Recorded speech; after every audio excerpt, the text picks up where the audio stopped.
নমস্কাৰ বন্ধু বান্ধৱীসকল, আশা কৰোঁ আপোনালোক সকলোৱে ভালে আছে। তো আজি মই পুনৰ এটা ভিডিঅ' লৈ আহিছোঁ আপোনালোকৰ বাবে। আপোনালোকে গম পাইছে যে মই যোৱা ক্লাছত অনুপাতৰ অংক দুটামান আপোনালোকৰ লগত আলোচনা কৰিছিলোঁ, ঠিক আছে। তো আজি আমি পুনৰ 5টা অংক আলোচনা কৰিম। তো আজি প্ৰশ্ন এটা একদম সহজ প্ৰশ্ন, আপোনালোকে চাই ল'ব যে চাব, দুটা সংখ্যা 5:7 অনুপাতত আছে। প্ৰথমটো 20 হ'লে দ্বিতীয় সংখ্যাটো হ'ব। এনে আমি যেতিয়া গণিতৰ আমি মানে একাডেমিক ক্লাছত কৰিব যাওঁ, তেতিয়া আমি এইবিলাক অংক নিয়ম মতে ধৰক এটা অংক 5x ধৰিম, এটা 7x ধৰিবলৈ আমি ধুনীয়াকৈ অংকটো কৰি ল'ম, ঠিক আছে। কিন্তু ইয়াতে আপোনালোকৰ যিহেতু কম সময়ত হ'লে ভাল, গতিকে আপোনালোকে চাব যে দুটা সংখ্যা 5:7 অনুপাতত আছে। প্ৰথমটো 20, দ্বিতীয়টো কি হ'ব? এতিয়া চাওক, প্ৰথম সংখ্যাটো যিহেতু 20 হ'ব লাগিব, তাৰমানে এই 5টো কি হ'ব লাগে? 20 হ'ব লাগিব, ঠিক আছে। তো 5ৰ লগত কি পূৰণ দিলে 20 হয়? 5ৰ লগত 4 পূৰণ দিলে 20 হয়, ঠিক আছে। গতিকে দ্বিতীয় সংখ্যাটো আমি 7ৰ লগত কি পূৰণ দিলে পাম? এই 4টো পূৰণ দিলে পাম, অৰ্থাৎ আমি 28 হ'ব, ঠিক আছে। নিশ্চয় বুজি পাইছে যে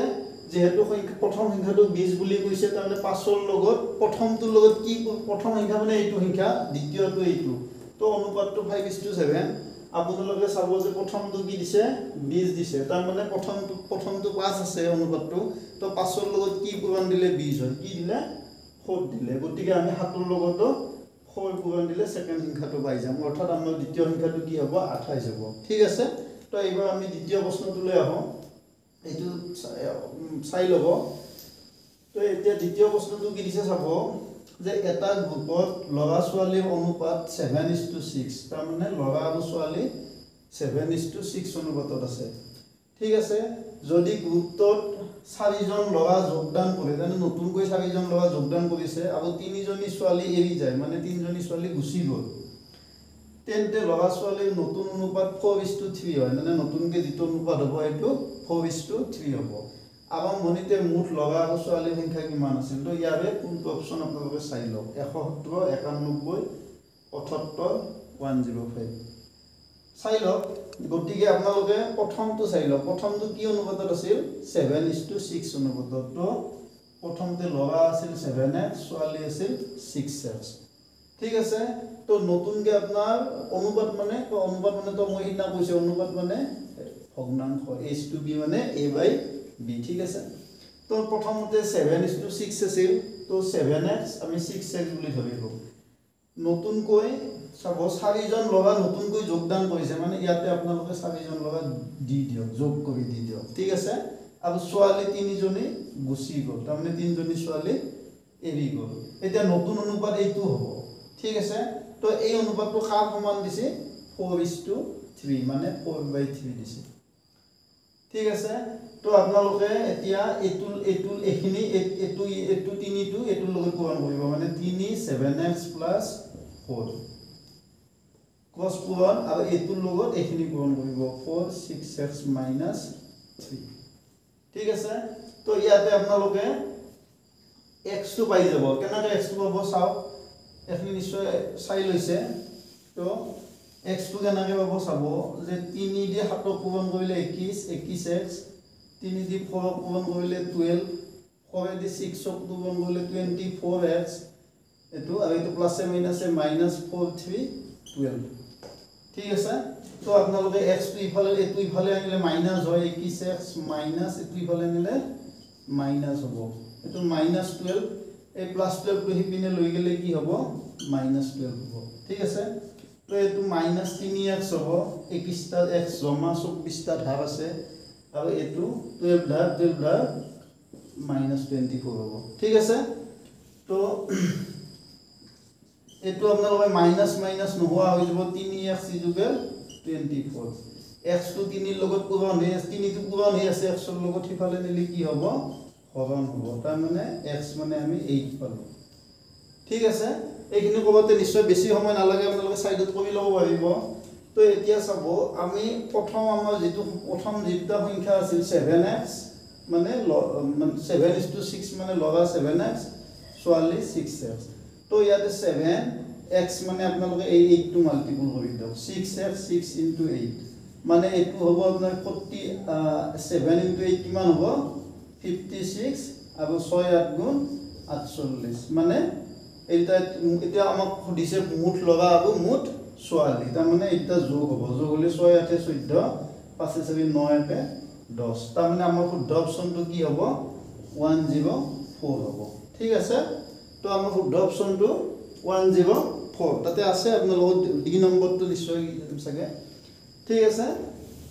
তো আজি আমি এনেকৈ আৰু দুটা প্ৰশ্ন আলোচনা কৰিম এতিয়া আমি 3 নম্বৰটো আলোচনা কৰিম আমাৰ যে 3 নম্বৰ অংকটো কি আছে চাব এনেকুৱা অংক আপোনালোকে পাইছে চাগে মই তাৰ মানে আপোনালোকক নিয়মবিলাকে কৈ আছো যে এনে মানে আমাৰ বেলেগ বেলেগ নিয়ম আপোনালোকে নিয়মবিলাকে চাব যে এনেকুৱা নিয়ম আহিলে কেনেকৈ হ'ব যে এইটো চাব যে অংকবিলাকৰ মানবিলাক বেলেগ বেলেগ দিয়া থাকিব তো 3 নম্বৰটো চাব যে 18x 50 এটা অবিৰত সমানুপাত হয় তেন্তে x ৰ মান হ'ব মানে এই তিনটা সমানুপাতত আছে তো এতিয়া চাব তো এনেহান যদি তিনটা ৰাখি যদি সমানুপাতত থাকে আপোনালোকে যদি মাজৰটো উলিয়াব দিয়ে তেতিয়া বেলেগ একো কৰিব নালাগে আপোনালোকে মনত ৰাখিব এনেকৈ তিনিটা ৰাখি যদি সমানুপাতত থাকে তেতিয়া সদায় কি হয় যে আমাক যদি মাজৰটো উলিয়াব দিয়ে তেতিয়া কি হ'ব যে এইটো আৰু প্ৰথমটো আৰু শেষৰটো আমি পূৰণ কৰিব লাগে তাৰমানে প্ৰথমটো কি আছে 18 শেষৰটো আছে 50 তো এইটো পূৰণ কৰক 80 * 50 তো এইটো কি হ'ব 900 হ'ব ঠিক আছে তাৰমানে এইটো পূৰণ প্ৰথমটো আৰু শেষৰটো পূৰণ কৰলাক 900 এতিয়া ইয়াৰে আপোনালোকে স্কুৱেৰ ৰুট ল'ব লাগিব মানে বৰ্গমূল ল'ব লাগিব তো 900 ৰ বৰ্গমূল কিমান 30 অৰ্থাৎ আপোনালোকে 30 যদি দুটা পূৰণ কৰে 30 দুটা পূৰণ কৰিলে আপোনালোকে কি পাব 900 পাব ঠিক আছে তাৰ মানে আমাৰ x ৰ মানটো হ'ব 30 হ'ব আপোনালোকে বৰ্গমূল উলিওৱা নিশ্চয় গম পাইছে মই যোৱা ক্লাছত বৰ্গমূল উলিওৱাটো কৈ দিছিলোঁ তথাপিতো মই আপোনালোকক এবাৰ বৰ্গমূল কেনেকৈ উলিয়াই কৈ দিছোঁ সাপোজ 900 ৰ বৰ্গমূল লাগে আমাক তো 900 ৰ বৰ্গমূলটো আমি কেনেকৈ উলিয়াব পাৰোঁ চাই ল'ব তো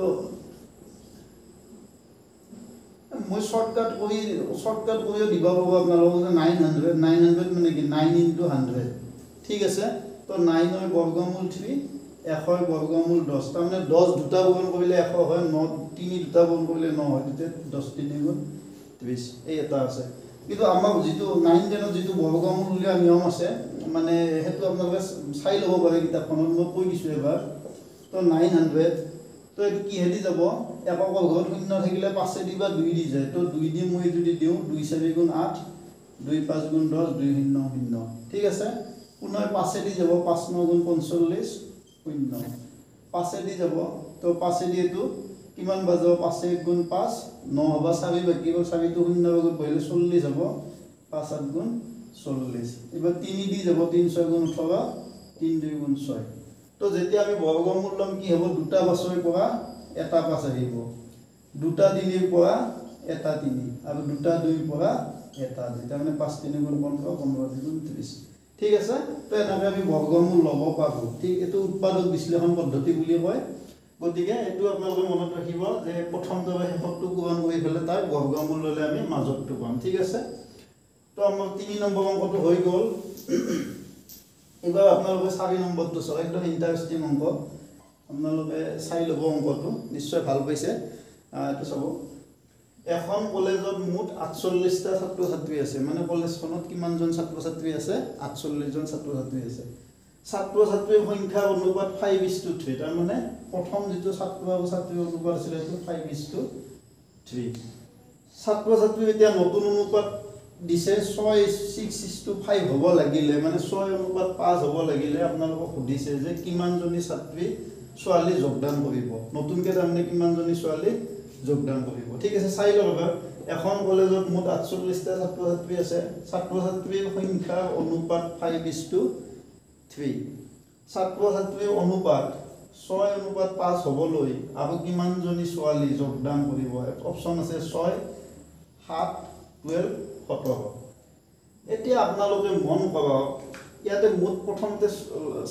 মুঠ 48 জন ছাত্ৰ ছাত্ৰী আছিল মানে 48 জন ছাত্ৰ ছাত্ৰীৰ মুঠ কিমানজন আছে 48 জন আছে ছাত্ৰ ছাত্ৰী অনুপাতটো কি আছে 5:3 তাৰমানে লগা ছাত্ৰ আৰু ছাত্ৰীৰ অনুপাত 5:3 তাৰমানে আমাৰ ছাত্ৰ কিমানজন আছে এইটো আপোনালোকে যোগ কৰিব 5 3 কিমান 8 40 পূৰণ 8/5 আছে ছাত্ৰ মুঠ ছাত্ৰ এইটো সংখ্যা আৰু এইটো 5 3 8 যোগ কৰি দিব তাৰে মানে এইটো ছাত্ৰ আছে আৰু মনিতে ছাত্ৰ আছে ছাত্ৰ 8/5 মানে 8 6 48 মানে 30 জন কি আছে প্ৰথম অৱস্থাত 30 জন ছাত্ৰ আছে 48 টা যদি 30 টা ছাত্ৰ থাকে গতিকে ছাত্ৰ যদি 48 টা ছাত্ৰী কিমান হ'ব 18 টা হ'ব ঠিক আছে প্ৰথম অৱস্থাত এটো প্ৰথম খেলি প্ৰথম উঠে যেতিয়া তাহলে প্ৰথম অৱস্থাত 30 জন ছাত্ৰ আছিল 18 জন জনী ছাত্ৰী আছিল ঠিক আছে তো এতিয়া ছাত্ৰ ছাত্ৰীৰ নতুন অনুপাত কি হ'ব লাগে বুলি কৈছি 6:5 কিন্তু আপোনালোক কোৱা নাই যে ছাত্ৰ যোগদানৰ কথা কোৱা নাই ছাত্ৰীহে যোগদানৰ কথা কৈছি তো চাব ছাত্ৰ কিমান আছিল 30 আমি ছাত্ৰীৰ সংখ্যাটো আগতে কিমান আছিল 18 আছিল ছাত্ৰ আছিল 30 ছাত্ৰী আছিল 18 এতিয়া চাও ছাত্ৰ অনুপাতটো 6 হৈ থাকিব লাগিব তাৰমানে 6 মানে কি আপোনালোকে চাও এই 6 যেটো হ'ব লাগিব 30ক 6 আপোনালোকে ভাবক যে 30 সংখ্যাটোক 6 দি 6 বাৰ কি হেদি যায় 30 সংখ্যাটোক 6 কি হেদি যায় 5 দি যায় তাৰমানে 5 দি 30ক কি বাৰ যায় 6 বাৰ যায় 5 6 গুণ 30 তো এটা আমাৰ মনত ৰাখক যে এই যে 18 টো আছে মানে 18 টো 5 দিটো না যায় যায় নেকি না যায় কিন্তু 18 টো কি যোগ কৰিলে 5 বাৰ যাব মানে কি সংখ্যা কি অংক ইয়াৰ লগত যোগ কৰিলে 18 টো আমাৰ অনুপাতটো সেকেন্ড অনুপাতটো কি আহিব 5 হ'ব ঠিক আছে তাৰ মানে আমি ইয়াতে 7 যোগ দিম 7 যোগ দিলে কি হ'ব 25 হ'ব 25 হলে 5 দি কি বাৰ যাব 5 বাৰ যাব তেতিয়া নতুন অনুপাত আপোনালোকে 6:5 পাব 6:5 ঠিক আছে চাই লওক একবাৰ মই কৈ দিছো নিশ্চয় বুজি পাইছে তাৰ মানে প্ৰথম অৱস্থাত আপোনালোকৰ 48 জন ছাত্ৰ আৰু ছাত্ৰী আছিল মানে মুঠ ছাত্ৰ ছাত্ৰী তো এতিয়া চাব অনুপাতটো কি দিয়া আছে 5:3 5:3 হলি আপোনালোকে ছাত্ৰ পাব 48 পূৰণ 5 3 এইটা যোগ কৰি দিব 5 3 8 8/5 এইটো হৈছে ছাত্ৰ 48 6 বাৰ যাব 6 5 30 তাৰ মানে ছাত্ৰ আছিল প্ৰথমতে কিমান 30 জন আছিল এটা 48 টা যদি 30 জন ছাত্ৰ গতিকে ছাত্ৰী কিমান হ'ব 18 হ'ব 30 18 48 এতিয়া চাও অংকটো আহিল এতিয়া যে নতুন অনুপাত কিমান হ'ব লাগিব 6:5 6:5 হ'ব লাগিব কিন্তু কৈছে যে ছাত্ৰ যোগদান কৰিব নালাগে ছাত্ৰী কিমানটা যোগদান কৰিব লাগিব তাৰ মানে ছাত্ৰটো 30 এ থাকিব এটা ছাত্ৰীটো 18 আছে ইয়াত নিশ্চয় যোগ হ'ব লাগিব এতিয়া কিমান যোগ হ'ব লাগিব আপোনালোকে চাও এতিয়া চাও অনুপাতটো কি হ'ব লাগিব 6:5 তো এই 30 টো 6 কিমান কি হেদি বাজ যায় 5 দি যায় গতিকে আমি ইয়াক যদি আমি 5 দি যদি 6 বাৰ দিছো তো এইটো কত 5 দি যাব লাগিব কিন্তু এইটো 5 দি কি যোগ কৰিলে যাব 7 যোগ কৰিলে যাব 18 হাতে কিমান হ'ব 25 হ'ব তেতিয়া কি বাৰ যাব 5 বাৰ যাব তাৰ মানে অনুপাতটো 6:5 হ'ব লাগিলে ইয়াৰ লগত কি যোগ দিব লাগিব 7 যোগ দিব লাগিব তেতিয়া কি হ'ব 30 25 অনুপাতটো কি হ'ব 5 6 গুণ 30 5 5 গুণ 25 6:5 তো আমাৰ এনসারটো কি হ'ব 7 হ'ব ঠিক আছে তো আজিলৈ এৰিছো আশা কৰিছো আপোনালোকৰ উপকৃত হ'ব তো যদি ভিডিওটো চাই ভাল পাইছে চেনেলটো সাবস্ক্ৰাইব কৰিব লাইক কৰিব আৰু শেয়াৰ কৰিব ধন্যবাদ